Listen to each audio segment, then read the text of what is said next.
नमस्कार, स्वागत है आप सभी का। जनादेश 2012 उत्तर प्रदेश चुनाव की दहलीज पर है और सबसे बड़ी बात यह कि सभी पार्टियां अपने घोषणा पत्र के साथ, अपने अपने दावों के साथ, अपने अपने उम्मीदवारों के साथ तैयार हैं। इसी यात्रा पर जो कि हम यूपी के तमाम शहरों में निकले हैं, आज हम पहुंचे हैं उत्तर प्रदेश के दिल, यहां की राजधानी लखनऊ में। और हमारे साथ मौजूद है हमारे सहयोगी, हमारे ब्यूरो चीफ ज्ञानेंद्र शुक्ला। ज्ञानेंद्र, नमस्कार। और इस वक्त हम यहाँ पर लखनऊ में जिस जगह पर हैं, गोमती नगर इलाके में, और संगीत नाटक एकेडमी में ये हम आयोजन कर रहे हैं। जनादेश यात्रा के बाबत यहाँ पर बातचीत करेंगे। हमारे साथ सियासत से जुड़े लोग और जो कंटेस्टेंट हैं, जो यहाँ पर चुनाव लड़ रहे हैं, वो लोग हैं। इसके अलावा पार्टी के प्रवक्ता भी मौजूद हैं, जनता है हमारे पास से, जनता जनार्दन। और मैं बात शुरू करने से पहले, तारुफ कराने से पहले एक शेर पढ़ना चाहूंगा। मैं ये कहना चाहूंगा कि लखनऊ के लोग, एक अपने आवाम के, जो भी लखनऊ की जनता है, वो सियासतदानों से एक बात ये जरूर कहना चाहती है कि ये सोचना है गलत, ये सोचना ही गलत कि हमको खबर नहीं, मसरूफ है हम बहुत मगर बेखबर नहीं।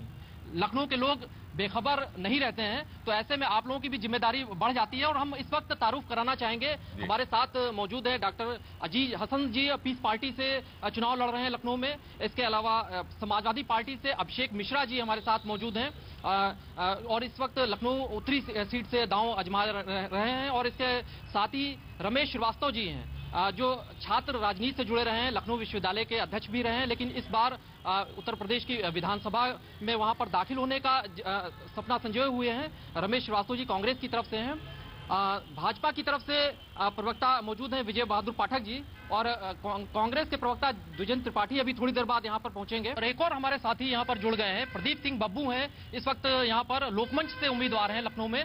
और अब हमारे जो भी यहाँ पर कंटेस्टेंट का पैनल यहाँ पर आ चुका है। इसके अलावा कांग्रेस के प्रवक्ता द्विजेंद्र त्रिपाठी जी भी पहुंच चुके हैं, और भाजपा के प्रवक्ता विजय बहादुर पाठक जी भी बैठे हुए हैं। और अब हम शुरू करेंगे बातचीत का सिलसिला और जानेंगे लखनऊ में लोग क्या अपनी उम्मीदें रखते हैं, क्या ख्वाहिशें उनके जहन में चल रही हैं, और क्या वो अपना सपना देख रहे हैं, अपने जो नुमाइंदगी उनके करने जा रहे हैं यहाँ पर जो लोग यहाँ पर बैठे हुए हैं। जी बिल्कुल। सबसे पहले मुख्य समस्या आपको कंटेस्टेंट के तौर पर लगती है, और राज्य क्योंकि राजधानी है, लिहाजा किस स्तर पर देखते हैं अपनी जीत और अपनी पार्टी के लिए? हसन साहब, मैं बताना चाहूँगा जी, मैं लखनऊ पश्चिम विधानसभा में लगातार दौरा कर रहा हूँ पिछले 8 महीने से। आएगी आप बोले, आपकी बात आएगी। मैं पिछले 8 महीने से लगातार लखनऊ पश्चिम विधानसभा में दौरा कर रहा हूँ, और वहाँ पे जो बेसिक समस्या मैं देख रहा हूँ, वहाँ जाने के बाद ये चीज़ मैंने महसूस किया। मुझे दूर से कुछ ऐसा लगता था कि शायद लखनऊ पश्चिम जो है, या लखनऊ इतनी खूबसूरत जगह है, तो हकीकत में बहुत खूबसूरत होगा ऐसे नज़दीक जाने के बाद। लेकिन यहाँ मैंने देखा कि 64 साल का इतिहास हो गया, और सच्चाई ये है कि हम बड़े बड़े दावे करते हैं, देश में तरक्की की बात करते हैं कि हमने ये काम कर लिया, ये काम कर लिया, लेकिन सच्चाई ये है जो हमारी एक बुनियादी ज़रूरत है, पानी। आज हम इस मुल्क को, इस लखनऊ पश्चिम विधानसभा को, और ख़ासतौर से लखनऊ वासियों को हम साफ पानी नहीं पिला पाए। तो ये जो सबसे बड़ी समस्या है लखनऊ पश्चिम विधानसभा में, लोग पानी के लिए बहुत परेशान है, साफ पानी नहीं मिल पा रही है। खासतौर से जो हमारी दूसरी बुनियादी ज़रूरत है वो है सड़क। सड़क के हालात बेहतर ख़राब है। ऐसा लग रहा है कि जो भी प्रतिनिधि अभी वहाँ तक गया, जिनको वहाँ के लोगों ने चुन करके भेजा, उन्होंने सड़क पर बिल्कुल ध्यान नहीं दिया, और साथ ही साथ वहाँ खड़ंजों की स्थिति बहुत ख़राब है, नालियों की स्थिति बहुत ख़राब है, जो तार है उसकी स्थिति बहुत ख़राब है, जो बिजली कनेक्शंस के। तो कुल मिलाकर के मैं ये देख रहा हूँ कि जो वहाँ की जनता है वो बहुत परेशान है, और उसका इंटरेस्ट नहीं रह गया राजनीति में। क्योंकि जो भी लोग जाते हैं, जनता परेशान है। उनको ये लगता है कि शायद ये भी लोग आए हैं फिर बहलाने की बात करेंगे, फुसलाने की बात करेंगे। लेकिन चूंकि हम लोग नए हैं और हम आज व्यवस्था परिवर्तन की बात करते हैं, और हम पीस पार्टी की तरफ से एक उम्मीदवार हैं, और मैं उसको अश्योर करता हूँ, और यही सच्चाई है कि आज पीस पार्टी पूरे प्रदेश में एक माहौल पैदा कर चुकी है 3.5 सालों में। दिवाकर हमारे सहयोगी हमारे साथ हैं। दिवाकर से जानेंगे कि पीस पार्टी, या फिर कहें कि इस तरह की स्थिति में जनता क्या कंफ्यूज होती है। अभिषेक हमारे साथ हैं। अभिषेक समाजवादी पार्टी से हैं, और मैनेजमेंट IIM से प्रोफेसर रहे हैं, अब इस वक्त सियासत में कूद पड़े, सियासत में आया, तो यानी कि इंडियन इंस्टीट्यूट ऑफ मैनेजमेंट छोड़कर एक राजनीति के मैदान में है। अभिषेक, ये थोड़ा सा एक तो जेल कर रहा है ये करियर छोड़ के, एक ल्यूक्रेटिव करियर छोड़कर राजनीति के मैदान में आना, जहां अनसर्टेनिटी ज्यादा होती है। बिल्कुल जेल कर रहा है। देखिए, जो हम लोगों का अभी तक का इतिहास था, मैं IIM अहमदाबाद में फैकल्टी पोजीशन पर रहा, स्ट्रैटेजी और इनोवेशन पढ़ाया मैंने, और आज जो भी पॉलिटिक्स में जरूरत है, पब्लिक पॉलिसी की जरूरत है, वो बहुत बड़ा विचार है इस बारे में कि हम कहां इस देश को लेके जा रहे हैं, क्या विजन है हमारा, हमारी सोच क्या है और हम किस तरीके से उसको डेवलप करेंगे। ये बात तो दिखाई पड़ती है। मैं लखनऊ उत्तरी से, लखनऊ नॉर्थ से समाजवादी पार्टी का प्रत्याशी हूं और ये पूरे क्षेत्र में जो बात डॉक्टर साहब ने कही उसी को आगे बढ़ा रहा हूं कि बहुत अनफॉर्चुनेट है जो बात जिससे हम लोगों ने शुरुआत की थी कि हम लाए हैं तूफान से किश्ती निकाल के, इस देश को रखना मेरे बच्चों संभाल के। हम लोगों ने शायद संभाल के नहीं रखा उसको। जो लोग चुने गए, जो जिन पार्टियों ने यहां पे राज किया, वो उन पार्टियों ने उस क्षेत्र का बिल्कुल ध्यान नहीं रखा। आज की तारीख में जनवरी के एंड के महीने में भी वहां पे कीचड़ इतना होगा कम से कम कि आपकी एड़ी से ज्यादा कीचड़ डूब जाए। वहां पे चलने के लिए सड़क नहीं है, पीने के लिए पानी नहीं है, सीवर के लिए आज भी आदमी लड़ रहा है।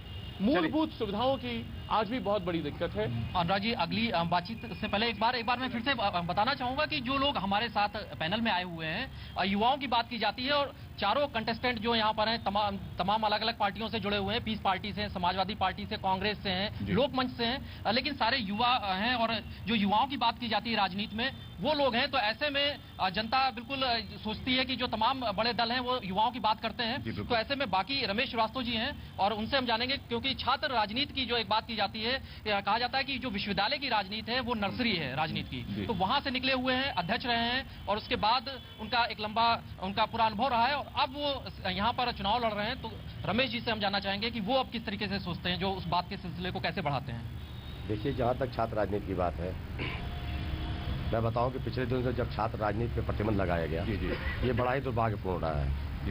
उसका कारण आपकी आवाज आ रही है। हाँ, उसका मूल कारण ये रहा है कि देखिए, जिस तरह से शैक्षिक परिसर से उच्च शिक्षा के क्षेत्र में, चिकित्सा के क्षेत्र में, विधि के क्षेत्र में, सांस्कृतिक क्षेत्र में, खेलकूद के क्षेत्र में प्रतिभाएं निकलती हैं, उसी तरीके से राजनीति हमारे लोकतंत्र में 4 स्तंभों में एक स्तंभ होता है जनप्रतिनिधि। विश्वविद्यालय के या छात्र संघों के राजनीति से राजनीतिक प्रतिभाएं निकलती थी, जिसको पिछले सरकारों ने बिल्कुल प्रतिबंधित कर दिया। क्यों किया, इस बात को मैं नहीं समझ पाया। तब जबकि आप अगर इतिहास के पन्नों पर निगाह डालेंगे तो दुनिया के जब भी जो भी बड़ी क्रांतियां हुई हैं, जब भी परिवर्तन की लड़ाइयां लड़ी गई हैं, तो आपने ये देखा होगा कि युवा राजनीति नहीं, छात्र राजनीति ने ही उन लड़ाइयों को लड़ा है और अपने संकट के काल में उन्होंने उसे आजाद कराया है। आपकी पार्टी के तौर पर वक्त एक ब्रेक का हो चला है। अपने पार्टी पे आना चाहता हूँ।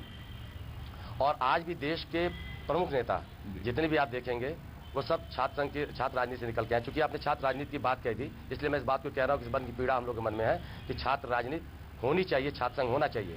यदि उसमें कुछ कमियां हैं तो उसे दूर किया जा सकता है, लेकिन छात्र राजनीति होनी चाहिए। जनता अब मैं आना चाहूंगा, आपको आऊंगा लौट के। वक्त एक ब्रेक का हो चला है। ब्रेक के बाद सारी बातें, कांग्रेस की कितनी उम्मीदें आपको लग रही हैं खासकर, और ये मुकाबला आपको किसकी सबसे नजदीक टक्कर किसको लगती है? छोटे से ब्रेक के लिए आप रुकते हैं और जो तीनों कंटेस्टेंट ने अभी तक जो बात कही है उस पर जनता की प्रतिक्रिया भी जानेंगे, लेकिन एक छोटे से ब्रेक के बाद।